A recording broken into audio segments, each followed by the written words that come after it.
Is there anywhere in this big wide world where we'll go tonight? I'll remember this magic moment here forever. That look in your eye that tells me you're mine. I'm so happy that we're together.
여러분 반갑습니다.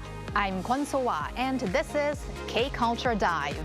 Join us in taking a deep dive into the heart of Korean culture, from K-entertainment to AI news, K-culture and photos. And for our K-Correspondent segment today, we take a look at K-pop concerts in Japan. All right, let's dive in. And joining us on today's show is my co-host Walter Lee. Walter, happy Wednesday. Happy Wednesday, Soa, and also happy Wednesday to our viewers watching at home. I'm Walter Lee, of course, here to co-host alongside Soa, and as always, bring you the latest in K-entertainment stories. Let's kick off with K-entertainment stories then, Walter. Great. BTS, week after week, they are proving to be one of the biggest K-pop acts, if not the biggest K-pop act right now around the world. And they are showing that on the stage and on multiple music charts. So what is the latest news? Yes, I mean, it'd be hard to compare anyone else to BTS right now. But according to a chart preview article released on the official website by Billboard on Tuesday, the title track Swim from BTS's fifth full-length album Arirang ranked number 10 on the Hot 100 chart. Now, the song first debuted at number 1 on the 4th of April. The chart has stayed on the chart within the top 10 for nearly a month now. It also ranked number 1 on the digital song sales chart for 4 consecutive weeks. So that's Swim, but what about the album itself? How is it doing? Yes, it's doing amazing as always. So Arirang ranked number 3 on the Billboard 200, maintaining a top 3 position for 4 consecutive weeks as well. Now, this surpasses their previous best 4-week record set by their other album, Map of Soul Persona. Meanwhile, BTS plan to expand their global project, BTS The City Arirang, to various locations around the world. Now, BTS The City Arirang is a large-scale citywide immersive festival launched in 2026 by HYBE to coincide with BTS's Arirang World Tour and obviously the release of their album as well. Now, the project, which began in Seoul, will continue next to Las Vegas in May and back to Korea in Busan in June. I'd not be surprised if in the future we've really got cities that are called BTS City around the world. Or at least a road or a section of... Probably they do already have roads. Yeah. But Walter, let's move on to another popular boy group, NCT Wish, and they have made their return recently with their first full-length album, right? Yes, exactly. That's right. So according to SM Entertainment, on Tuesday, the title track Ode to Love from NCT Wish's first full-length album of the same name, released on Monday, performed strongly on major domestic music platforms immediately after its release. Now, it reached a peak of number 3 on the Melon Top 100 and number 1 on the Hot 100 chart, setting a new personal best for the group itself. Now, Walter, as far as I know, in the past, NCT Wish has already done great with their previous albums, which were mini albums, I guess. Yes. But how is this current album doing in numbers? You are correct, Soa. So, according to Hanto chart, the album Ode to Love sold approximately 1.285 million copies on its first day of release. That became an instant million seller status. This makes it the fastest million seller record in NCT Wish's history. Now, with this, NCT Wish now have a total of 3 albums that are million sellers, following last year's mini albums Pop Pop and Color. Now, Ode to Love ranked number 1 on major daily charts in Korea, including Yes 24 and the Circle chart.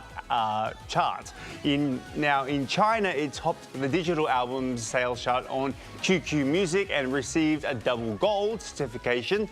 As well as in Japan, it ranked number 1 on AWA's Real-Time Rising chart and number 2 on Line's Music Real-Time Album ranking. Okay, and now, last but not least, let's talk about a big or a huge comeback by a particular girl group. Yes, indeed. Now, we thought they were ended, but the project group IOI are making a full group comeback for the first time in about 9 years. Their comeback will mark their 10th anniversary of their debut.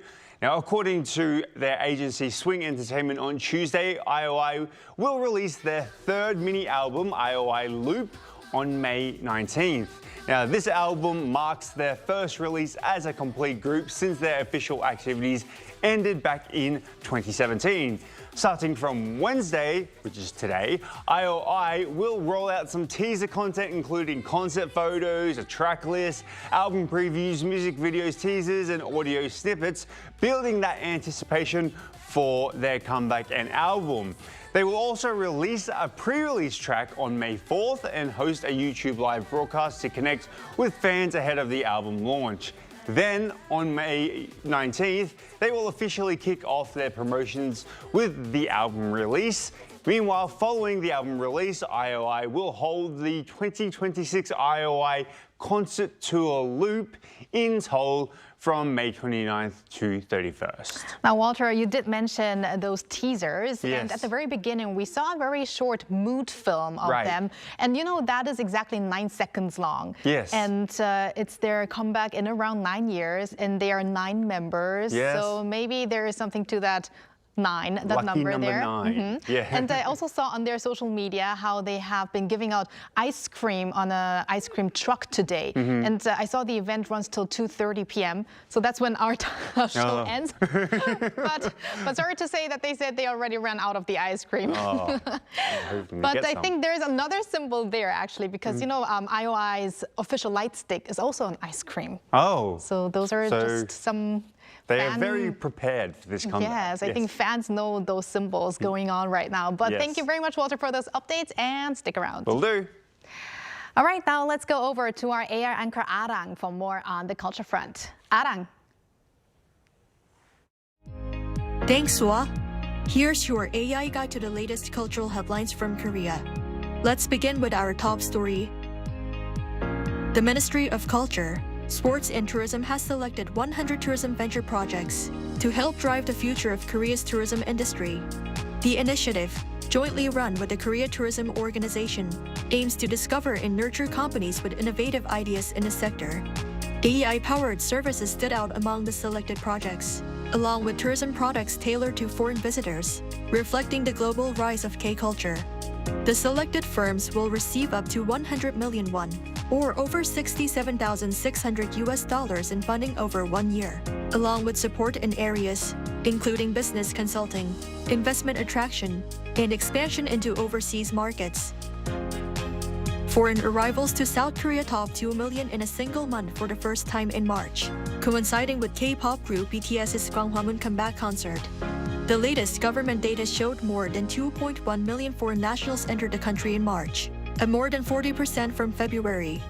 Notably, there was a sharp increase in visitors entering under transit tour or visa-free programs, indicating that many are believed to have traveled to Korea to witness BTS's comeback performance. By nationality, Chinese visitors made up the largest share at around 528,700, followed by Japan, Taiwan, the United States, and Vietnam. Germany posted the fastest growth in the number of arrivals, jumping by more than 200% from the previous month. Globally acclaimed soprano Sumi Jo will release a special album next month, marking the 40th anniversary of her debut. Titled Continuum, the album will feature 11 tracks spanning her past, present, and future repertoire, co-produced with SM Classics, a classical and jazz label under SM Entertainment. The album includes contributions from pianist Iruma and violinist Neukgu, while Suho of EXO joins for a duet, adding a pop element. Jo is set to launch a nationwide tour next month. That's all from me. Turning now to a quick look at more K-culture stories making headlines today.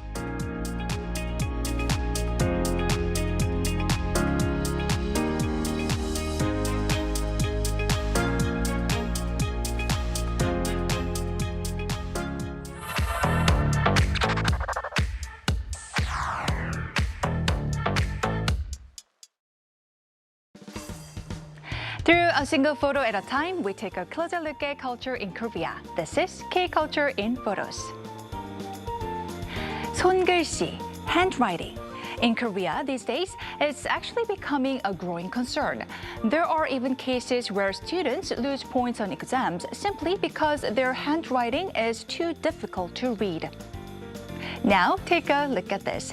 Young students practicing their writing, but opportunities like this are slowly decreasing as tablets and digital learning take over classrooms. And here, this brings back a different memory. Handwritten letters once carried everyday thoughts and emotions in a way typing rarely does today. So, why is handwriting coming back? Well, have a look at this. Copying books, or 필사 in Korean, are now trending in bookstores as people deliberately choose to slow down. And finally, this. People sharing their own handwritten pages, not just to improve their writing, but to focus, reflect, and even find comfort. In a fast digital world, writing by hand is no longer just a skill. It's becoming a conscious choice. Now, take a look at this. This is Neukgu, a wolf that escaped from a zoo in Korea and stayed on the run for 9 days. What's interesting is people weren't just worried, they were rooting for him. Now have a look here. There's even Neukgu bread selling out quickly as people celebrate his safe return. And this one, a digital billboard that once read Neukgu comeback, now changed to thank you for coming back. Neukgu야 돌아와줘서 고마워. So why did this happen? Take a look at this. From memes to parody posts, Neukgu quickly became a viral character online. In one post, he's appearing on the news as if giving an interview about his escape. In another, he's turned into a baseball team mascot, credited with bringing his hometown team back to winning ways. And there's even a MAGA autobiography telling the story of his 9-day journey in his own voice. Despite being a wild predator, he was reimagined as something much much more familiar, young, harmless, even relatable. Now, take a look at this. With cheers and excitement, participants take up beginning their climb of 2,917 steps to the top of a 123-story tower. Now, let's move on. Very quickly, it becomes a different kind of race. Some push forward with determination, others smile through the pain, each person fighting their own battle step by step. And here, this moment says a lot. By the halfway point, many are completely exhausted, lying on the floor just to catch their breath. But what keeps them going isn't just stamina, it's the people around them, strangers cheering, encouraging, sometimes even helping each other move forward. And finally, the moment they cross the finish line, not just completing a race, but overcoming something personal. Events like the Sky Run are more than physical challenges. They reflect a culture that values endurance, shared struggle, and the quiet pride of finishing, no matter how long it takes. Now let's look at this, a jet ski speeding across the water. But wait, do you see that? Right here, circled in red, something appears and disappears. Now let's take a closer look. A typical beach scene, people relaxing on their parasols, enjoying the day, and just offshore, a jet ski racing by, but right beside it, a dolphin keeping pace. People begin to gather, pointing and filming, drawn in by this unexpected sight. And here, look at this, the jet ski and the dolphin moving almost in sync, circling together almost like they are playing together. This is 안목이, a protected bottlenose dolphin living far from its usual habitat. A rare moment where we can see the wild right before our eyes. Different moments, one story, a glimpse into how people in Korea live, feel, and connect today.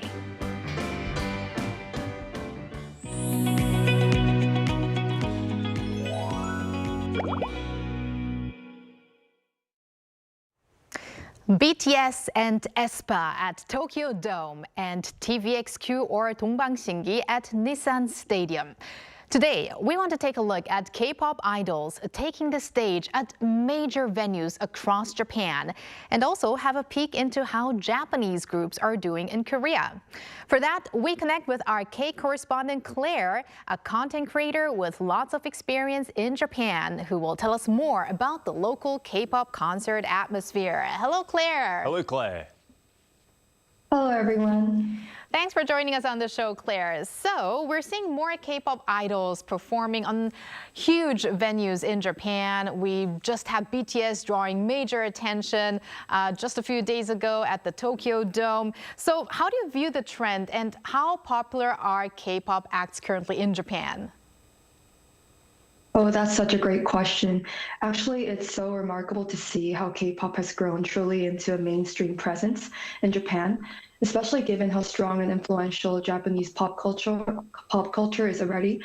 And performing at venues like Tokyo Dome has always been considered a really major milestone, even for top Japanese artists and athletes. So for international acts, particularly K-pop idols, to consistently fill these spaces really speaks to their impact and popularity. On the ground in Japan, K-pop feels incredibly visible and well received right now. The fan base is not only large, but very dedicated, and there's a strong sense that K-pop has moved beyond being a niche trend to becoming a very established part of mainstream entertainment. Right. Right, and whenever I report on idols going to Japan, it's usually the Tokyo Dome that holds this symbolic meaning almost. Now, what does it mean for K-pop idols to perform there, do you think? And could you also share details such as venue scales and notable international artists who have performed there? And how frequently are K-pop concerts held there, as far as you know? Yeah, certainly. Actually, Tokyo Dome is often called the dream stage for Japanese artists and athletes. So it's one of the most iconic venues in the country. And like you asked, the seating capacity over like 55,000 people. So performing there definitely is a major milestone and a strong sign of mainstream success. For K-pop idols, I think it carries an even more symbolic weight because it shows both their popularity and how well they've connected with the Japanese audience. Many artists such as Coldplay or Maroon 5 I've seen performing there, and I've actually been to their concert. From what I've seen, I feel like K-pop concerts and related events are held quite frequently, around 5 or more than 10 times a year, and mostly they're held in Tokyo or Osaka. Right. Speaking of frequency, I think just this weekend, aespa is going to hold their concert at Tokyo Dome April 25th and 26th. And also not Tokyo Dome, but in Yokohama's Nissan Stadium, also Dongbang Shingi will perform on the same days as well. So really, that shows how frequently K-pop acts are in Japan. That's right, that's right. And how have Japanese fans, to your knowledge, been responding to these concerts? Like, what's the overall reaction to K-pop performances, to, like, example, the ones you've been to? Oh, that's such a great question. Yeah, definitely. I feel like while Japanese pop culture still holds a very strong presence domestically, I feel like K-pop has clearly become one of the most popular and fast-growing trends in Japan. And when concerts are held, many fans are very genuinely excited to see their favorite idols perform, and the response is often very enthusiastic. What's very interesting to see is that people who aren't deeply familiar with K-pop really react positively to these performances, and events such as like Water Bomb or other different K-pop related events can engage to a broader audience, which I think is very thanks to their high energy and strong production value. But Claire, concert atmospheres can vary quite a bit by country. So based on your experience, how would you describe the differences between concerts in Korea and Japan? That's also such a great question. I feel like I really don't feel a huge difference overall because audiences in both Korea and Japan genuinely enjoy the high energy performances and are very engaged. But I feel like if there's anything, maybe the fan chants in Korea tend to be a bit louder, a little bit more expressive. But I think that also comes down to language barrier and familiarity. So in Japan, the crowd might feel a bit more reserved at times, but I feel like this is just pure appreciation and the enthusiasm is very definitely still there. For example, when I went to a Twice concert in Tokyo, I was really surprised to see that the fans were very engaged with like buying goods or talking about their favorite idol. But when they were more looking at the concert, they were more reserved, and it seemed like they were just genuinely appreciating the presence of their idol out there. I see. Speaking of Twice, Twice is huge in Japan, especially because they have Japanese members as well.